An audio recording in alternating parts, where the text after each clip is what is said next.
Bom, boa tarde a todos. Obrigado aí pela presença. Espero que vocês tenham tido a oportunidade de descansar um pouco ao longo do almoço. E vamos começar agora um bloco diferente, né?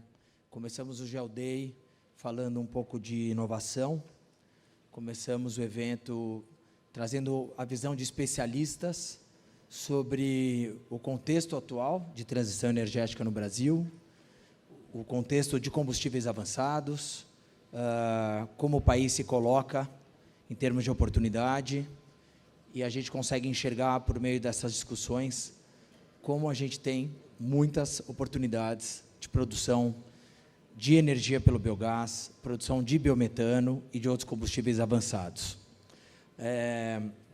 Eu acho que o desafio num evento desse, ou quando a gente fala de um tema como o nosso, é que a gente fica muito apoiado nessa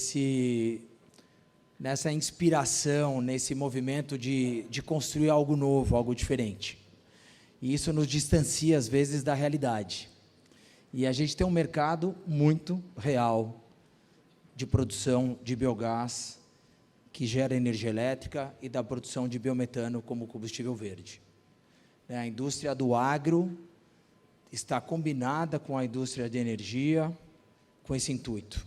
Então, esse bloco da tarde é muito dedicado a isso, à realidade, dedicado a falar de experiências que já acontecem no campo e que trazem credibilidade tanto para a GEL, quanto para parceiros da GEL, quanto para outras companhias. Então, acho que a gente se divertiu bastante com a inovação que é citada ao longo da manhã. Todo mundo quer chegar naquele cenário, sabe que tem uma Petrobras apostando num negócio desse, gera uma diferença, as distribuidoras de gás natural que estão aqui presentes, mas agora a gente tem que falar de realidade, de entrega, de operação. Então, vamos começar a aproveitar um pouco desse momento, falando de soluções da GEL, e para isso eu gostaria de convidar um executivo nosso da área de engenharia de processos, que é o Guilherme, e ele vai contar um pouco do que é a GEL como companhia de produção de biometano, em escala, uma produção combinada de resíduos sólidos e líquidos, que é a única empresa que faz isso no Brasil. Obrigado, Guilherme, obrigado.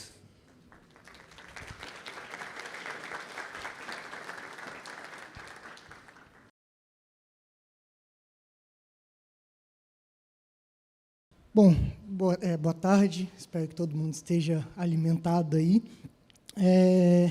De fato, acho que é uma oportunidade legal, depois de tudo que a gente ouviu de manhã, falando sobre inovação, falar um pouco mais sobre o que enquanto GEL, a gente já fez, faz ou quer fazer. E tenho certeza absoluta que muitas das coisas que a gente vai mostrar aqui, vocês vão identificar com falas, por exemplo, do Porto do Açu, que a gente tem projeto lá. O projeto de SAF também é algo que, para nós, já é uma realidade, né? O Alessandro comentou um pouco. Então, vamos falar um pouquinho de cada coisa, né, que a gente faz aqui. Isso aqui é o que a GEL faz de forma bem resumida, né? A gente, basicamente, está em toda a cadeia, desde o início ali, quando a gente tem prospecção de matérias-primas. Hoje a GEL trabalha com um rol de resíduos absurdamente grande, né? A gente já analisou no nosso laboratório mais de 400 resíduos, passando pelo coração do nosso negócio, né? Que é a planta de biodigestão. Não tem como fazer tudo isso que a gente faz, deixando isso de lado. E isso é o que vai conectar a gente com o cliente final, né? Então, a gente também, tudo que a gente faz tem que ser pensando no nosso cliente, o que a gente vai entregar de valor para ele. De manhã a gente teve bastante comentários, né, no sentido de como que a gente consegue agregar valor nos nossos resíduos, nas nossas matérias-primas, e entregar isso por gasoduto, por caminhão, na forma de energia elétrica. O CO2, que até então foi por muito tempo negligenciado, hoje a gente consegue também entregar isso e aumentar, basicamente dobrar, né, a quantidade de carbono verde que a gente está entregando para o mercado, e, sem dúvida, a gente consegue entregar isso a partir de combustíveis avançados, como SAF, como metanol, a própria amônia verde.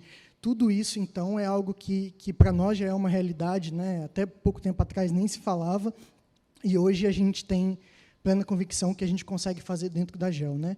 Claro que, para isso, a gente precisa de todas as nossas áreas de apoio, né? Então, passando pela engenharia, passando pelo nosso centro de pesquisas, que está aí desde os primórdios, né? Se especializando e trabalhando para que a gente consiga entregar o que a gente promete entregar. Acho que grande parte do que eu quero dizer hoje é justamente para dizer justamente essa garantia e a confiabilidade que a gente consegue entregar para todo mundo, né? Todo mundo que faz parte dessa cadeia. Também a área de ESG hoje é muito importante. Todos os palestrantes aqui de manhã comentaram sobre isso.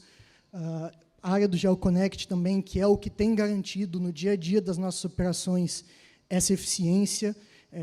A gente tem batido recorde atrás de recorde aí nos últimos meses. Então, é justamente isso que garante que a gente consegue entregar o que a gente promete, né? Mas o que é exatamente que a gente promete que a gente consegue entregar? De forma bem resumida também, porque o desafio aqui é falar tudo que a gente faz em 20 minutos. A gente faz bastante coisa, mas acho que dá para resumir isso daí de uma forma que fique bem inteligível para todo mundo. A gente consegue processar resíduos sólidos e líquidos do agronegócio de forma geral, agroindústria, como eu falei, diferentes tipos de resíduos.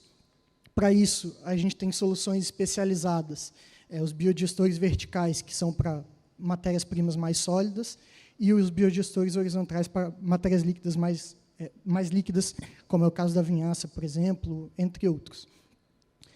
O grande diferencial nosso está justamente na integração dessas duas tecnologias, né? Esse é o assunto aqui da palestra de hoje.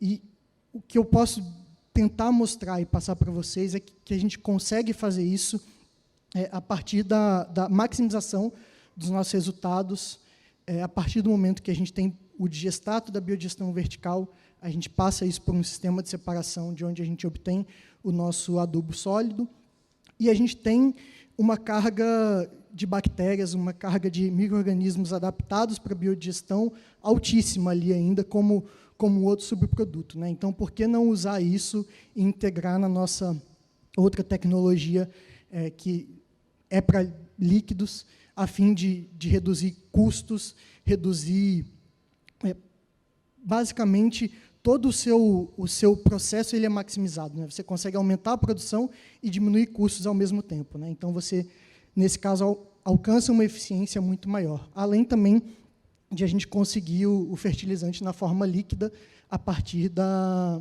biodigestão horizontal. O gás, então, ele pode ser tratado e aí destinado de acordo com a demanda, né? Ou para a energia elétrica ou para o biometano. E, com isso, a gente consegue fechar o ciclo, né? Tudo que a gente recebe, a gente devolve para o campo em uma qualidade melhor e ainda tem os biocombustíveis ou a energia verde como um output do nosso sistema, né? O que eu mostrei ali em forma de fluxograma, agora eu trago aqui de forma real, né? O nosso conceito de planta, ele é um conceito modular, então você consegue separar tudo, fazer tudo de forma individualizada, muitas vezes em paralelo, e integrar isso de uma forma que você tenha todo o processo otimizado, né, como eu falei. Então, você tem ali o módulo para sólidos, silo para armazenagem, nesse caso de torta de filtro, os biodigestores verticais, passa pelo sistema de separação que eu comentei, e aí você tem uma carga de bactéria que você vai recircular e enviar para os seus biodigestores horizontais, onde a gente tem ali no módulo para líquidos, né, também um armazenamento e o processamento desses líquidos, de forma que, no fim do dia, você consegue maximizar a sua produção, ter gás 365 dias no ano. Basicamente, a gente quebra todos os paradigmas do biogás com isso, né, porque falam que não existe uma previsibilidade, não existe uma confiança de que a gente vai entregar aquilo tudo, e hoje, com o nosso sistema, a gente consegue. Óbvio que, para isso, a gente precisa empregar um controle rigoroso de diferentes aspectos. A gente tem parâmetros de processo como agitação, temperatura, tudo isso é muito importante, e a gente sabe disso, então a gente toma todos os cuidados para que isso funcione da melhor forma, né? E aí a gente tem também os módulos para tratamento de biogás, upgrade a biometano, e também os motogeradores para produção de energia elétrica, né? Gostaria de falar um pouco mais sobre o que a gente oferece, o que a gente cuida para entregar de valor, tanto no nosso módulo para sólidos, quanto no nosso módulo para líquidos posteriormente, né? A gente consegue fazer o que a gente faz porque a gente estudou, avaliou e pensou tudo de uma forma que a gente tivesse total controle sobre o nosso sistema, né? Então, a gente sabe que temperatura é um fator muito importante, a gente não só garante um controle de temperatura do nosso sistema, como tem tudo pensado para que a gente consiga atuar e fazer manutenção, correções, sem que a gente tenha perda de produção e parada no processo. A gente tem agitação eficiente em todo o reator. Então, claro que o desafio aqui foi, à medida que a gente vai ganhando escala, né, e vai tendo projetos maiores, que não existem basicamente em nenhum outro lugar do mundo, como que a gente consegue fazer isso sem deixar de lado os conceitos básicos da biodigestão, né? Hoje a gente não só tem isso, como eu falei, a gente garante que a gente consegue fazer qualquer atuação corretiva ou preventiva sem que isso nos cause algum tipo de perda, né? A gente tem um sistema de alimentação adaptado para diferentes matérias-primas e altas capacidades, então hoje a gente consegue facilmente customizar isso de acordo com a necessidade de cada projeto, com o tipo de matéria-prima, e, novamente, né, a gente tem o nosso sistema de separação, que é o que permite a gente fazer a integração dos módulos, combinar a biodigestão para maximizar os nossos resultados, né? Aqui a gente tem também o gasômetro, que é uma das nossas grandes vantagens, porque é isso também que nos garante que, em qualquer momento, se a gente tiver um pico de demanda, né? Outro conceito que também foi comentado aí de manhã, o que a gente faz no caso do pico de demanda? A gente tem produção armazenada para responder a isso imediatamente, né? Então, de forma muito rápida e muito eficiente, a gente consegue adaptar o nosso sistema conforme a demanda, né? Para os biodigestores horizontais, a gente tem um modelo semelhante. Tanto os verticais quanto os horizontais, são reatores que a gente chama, né, tecnicamente, de mistura completa, mistura perfeita, e é basicamente o que a gente tenta fazer mesmo. Para um reator desse, a gente tem muita dificuldade de fazer, por exemplo, a agitação por bombeamento, porque seria o equivalente a um bombeamento de 10.000 metros cúbicos hora, então começa a se tornar inviável, e a gente precisa pensar em soluções, né? Então, a gente, ao longo desses 15 anos aí de experiência, desenvolveu essas soluções. Para a parte de agitação, a gente consegue hoje agitar 100% com apenas 4 agitadores, um reator desse tamanho. Para tubulação, manutenção, tudo isso a gente faz de forma aérea, então a gente tem uma facilidade bem grande nesse sentido. Desde a implantação, na verdade, a gente já consegue algumas vantagens, como, por exemplo, menor volume de movimentação de terra, o que também ajuda a gente a diminuir prazos e custos. A gente tem, no nosso gasômetro, uma grande força, porque ele não só é acoplado ao biodigestor e tem uma capacidade de aproximadamente 1 dia de produção, como ele tem uma membrana dupla, né? Então, a gente consegue, dessa forma, evitar que a gente tenha vazamentos de metano, perda de produção. A gente diminui a pegada de carbono do nosso biogás, que já é próxima do zero. Então, assim, a gente consegue enxergar aqui algumas vantagens que precisamos de anos de desenvolvimento e que hoje a gente consegue oferecer e nos dão justamente a segurança que o mercado procura, né? A gente, quando começa a discutir um novo projeto, a gente consegue elencar todos esses pontos e falar, beleza, com isso tudo que eu consigo te garantir que, no fim do dia, eu vou te entregar o máximo de gás possível ao longo de todo o ano e com uma baixíssima pegada de carbono, né? Outros aspectos que são interessantes aqui é que os módulos são totalmente independentes, então você consegue fasear o projeto, você consegue customizar ele de acordo com a sua necessidade e demanda. E no caso específico da indústria sucroalcooleira, você ainda tem a grande vantagem de diminuir absurdamente o tempo que você demora para rampar o seu processo, né? Então, seja na volta da safra, ou seja após um período de chuvas, no máximo 2 semanas durante a volta da safra, você já consegue ter todos os seus biodigestores operando em capacidade nominal, e, em caso de chuva, praticamente você nem percebe o efeito disso, porque a gente tem primeiro o pulmão de vinhaça, depois o pulmão de gás aqui, lá na frente ainda vai ter o pulmão de biometano, né? Então, a gente tem uma segurança operacional e uma confiabilidade que entrega muito valor para os nossos clientes, né? Aqui, para exemplificar isso, eu trouxe um estudo de caso que vai representar em números gerais para uma usina que moa 3 milhões de toneladas de cana por ano, do que a gente está falando quando a gente fala nesse gás firme, nessa disponibilidade de trabalhar com diferentes matérias-primas, e quais resultados a gente consegue obter com isso, né? Primeiro, se a gente estiver falando somente de vinhaça, a gente tem gás aí 8, 9 meses no ano, então é um volume expressivo, mas é um fornecimento sazonal, né? Então, isso, quando a gente está no mercado discutindo o contrato de venda de gás, acaba não tendo nenhum tipo de vantagem, né?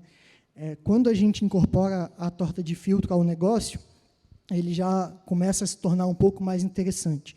Então, a gente começa a ter uma oferta de gás aí na ordem de 400 mil normal metro cúbico mês de biometano, nesse caso específico, e a gente consegue integrar o projeto de uma forma que a gente baixe esses custos específicos, que a gente consiga entregar mais valor para o cliente também na forma de fertilizante, e, a partir do momento que você tem esse gás constante, né, ao longo do ano, você começa a ter uma vantagem comercial, você começa a atacar outros nichos de mercado que dependem dessa oferta constante, né? E aí, como eu falei, né, a gente tem uma gama muito grande de resíduos. Se a gente for incluir, por exemplo, o bagaço como uma alternativa de matéria-prima, e aqui eu estou falando somente do bagaço excedente, que não seria usado na cogeração, e que, inclusive, a gente consegue devolver parte dele como PCI, né, se for o caso, para queima em caldeira ainda, a gente vê que consegue aumentar significativamente a produção, inclusive a produção flat, ela passa a ser 70%, né? Então, disso para mais. Então, o que eu quero dizer aqui é que, justamente, fazendo a integração, né, do nosso módulo de sólidos, do nosso módulo de líquidos, e não só fazendo essa integração, né, como também controlando rigorosamente as condições de processo, garantindo que todo o sistema funcione de acordo com o que a gente precisa, né? A gente consegue entregar os melhores resultados e fazer isso da forma mais eficiente possível. O resumo de tudo isso que eu estou falando para vocês, e que eu acho que é a mensagem que a gente está passando aqui hoje, né? A gente discutiu um pouco sobre isso no bloco de inovação mais cedo, o que a gente precisa oferecer para que esse negócio deslanche, né? Porque, de fato, tudo parece muito bonito no papel, mas e na prática, como funciona?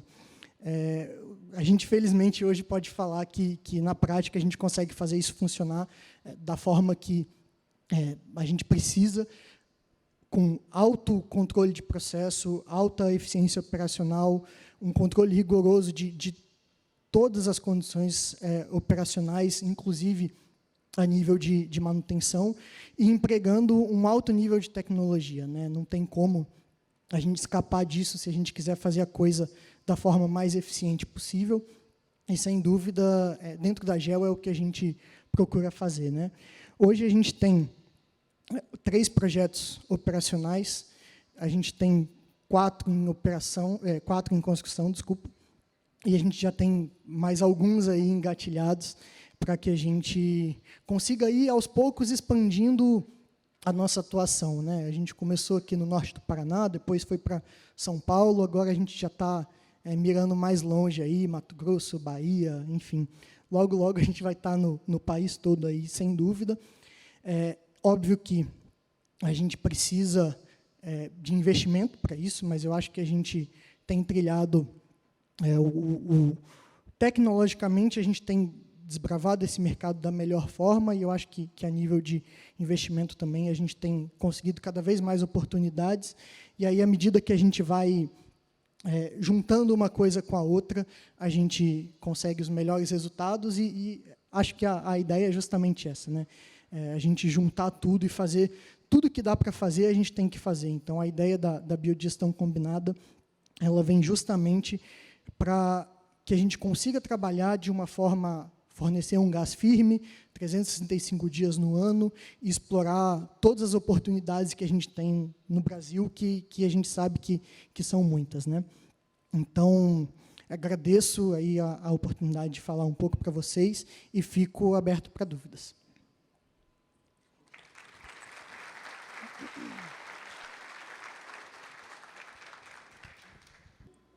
Guilherme, boa tarde. Meu nome é Humberto, da GLC Consultoria, de Uberlândia. Parabéns pela apresentação, parabéns pela GeoBiogás, pelo GeoDay, evento muito bem organizado e que aborda questões muito importantes. Guilherme, eu queria, dentro do que você apresentou, um projeto realmente de impacto, gostaria de saber soluções para o digestato. Você tem, né, a biodegradação, você tem a geração de gás, mas você tem um efluente líquido. Qual é a solução que a GeoBiogás apresenta para o digestato? Eu acho que a gente pode separar essa resposta para a sua pergunta em duas, talvez três. Tá? Hoje a gente tem bem consolidado, né, tanto a parte do digestato sólido quanto a parte do líquido. A gente tem, então, a possibilidade, né, de aplicar isso no campo da mesma forma que se faz, por exemplo, para a torta de filtro e vinhaça, mas não só isso, né? A gente tem visto na prática que os resultados do nosso biofertilizante ele acaba muitas vezes sendo melhor, justamente porque você tem ali uma carga microbiológica, um nitrogênio estabilizado. Então, assim, a gente tem algumas vantagens em relação aos materiais in natura, né, quando a gente passa pela biodigestão, e dessa forma você consegue, então, não ter nenhuma dificuldade em termos de aplicação e ainda ter melhores resultados com o mesmo material. É importante dizer também que a gente, na biodigestão, não perde material, né? Então, tudo que a gente recebe a nível de nutrientes macro e micro, a gente devolve para a usina ou devolve para o campo sem nenhum tipo de perda. E aí eu falei justamente em separar a resposta em três itens, né? Um seria o sólido, o outro o líquido, mas não tem como deixar de falar também que, para projetos que não são necessariamente ligados à usina, né? Projetos de resíduos agroindustriais, como a gente tem aqui agora, iniciando a operação em Elias Fausto, a gente precisa ir um pouco mais longe nisso e pensar em diferentes formas de aplicar isso, como e onde aplicar isso, né? Então, a gente tem estudado bastante soluções no sentido de enriquecer esse digestato e passar ele para frente de uma forma que seja atrativa para um consumidor qualquer, né? A partir do momento que a gente não tem a usina ali do nosso lado, a gente precisa agregar mais valor para o nosso subproduto, nosso coproduto, na verdade, e entregar isso de uma forma que seja atrativa para esse cliente, né? Então, é algo que a gente tem estudado e sem dúvida, com o início da operação aqui agora, nesse projeto que é 100% de resíduos, a gente vai levar isso para frente. Bom, que fica à disposição para responder, tem os contatos dele e do time como um todo, para a gente dar continuidade. Obrigado, Gui, pela Obrigado, sua pessoal. palestra.